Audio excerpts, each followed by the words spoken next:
मां शारदे को नमन।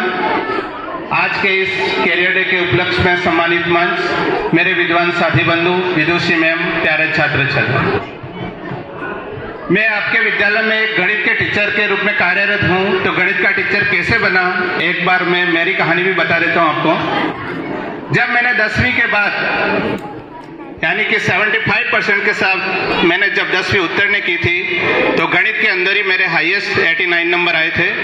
तो मैंने गणित सब्जेक्ट को चूज किया और मैंने खेरवाड़ा के अंदर 11 और 12 मैथ साइंस के रूप में उत्तीर्ण की।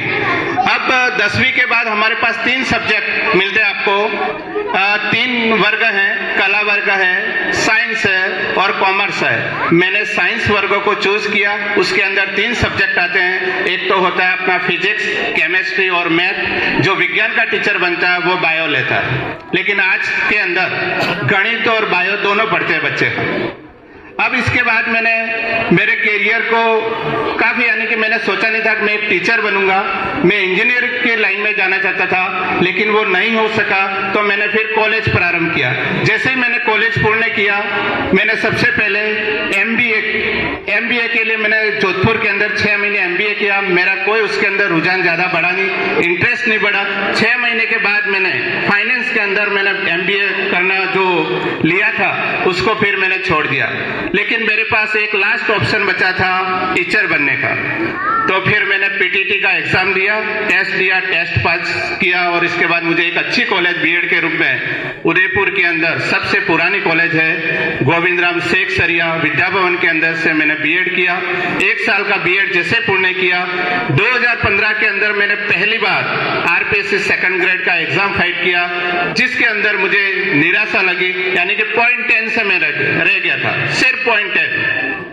आज के जिंदगी में 0.10 का महत्व बच्चे नहीं समझते हैं, लेकिन 0.10 बहुत महत्व रखता है। इसके बाद मैंने सेकंड जब विज्ञप्ति निकली और सेकंड ग्रेड की जो 2016 के अंदर, तो फिर मैंने फॉर्म भरा और अच्छी तैयारी की। तो 3 साल लगे उस विज्ञप्ति को पूरे करते करते। और 2018 के अंदर जब मेरा सिलेक्शन हुआ, तो मैं गणित के रूप में एक सेकंड ग्रेड टीचर बना। और मेरी पहली पोस्टिंग मालमाथा, यानी कि एक जंगल में स्कूल है, वहां के बच्चों को जब मैं पहली बार पढ़ाने गया तो मुझे बहुत कठिनाई हुई। मुझे एक सबसे पहले जोड़ गुणा भाग से 9 क्लास के बच्चों से स्टार्ट किया मैंने, और 2-3 साल मैंने कैसे निकाले वो मुझे ही पता है वहां पे, लेकिन अच्छा रिजल्ट रखा, हमेशा 100% रिजल्ट ही रखा। तो मैं 10वीं के बच्चों को यही कहना चाहूंगा कि आप अच्छी मेहनत करें, अपने लक्ष्य को पाना है तो अच्छे परसेंटेज बनाने पड़ेंगे। आज का जो जीवन है वो कंपटीशन का जीवन है। अगर जो कंपटीशन में निकल जाता है तो वो एक सक्सेसफुल इंसान जरूर बनेगा। आपके सामने बहुत सारे विकल्प हैं, इन विकल्पों में से कोई भी एक चूज करें जो आपको अच्छा लगे। किसी का प्रेशर नहीं होना चाहिए, अपने फैमिली का प्रेशर नहीं होना चाहिए। आपके खुद के अंदर जो इच्छा है वो पूर्ण होनी चाहिए और वही सब्जेक्ट सेलेक्ट करें जिससे आप अपने लक्ष्य तक पहुंच जाए।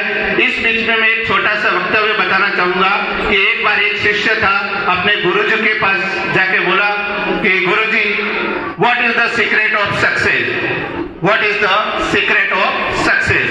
तो गुरुजी ने उस समय कुछ नहीं बोला, लेकिन कहा, बेटे कल सुबह नदी के पास आ जाओ। स्कूल में नहीं बुलाया उन्होंने, नदी के पास बुलाया।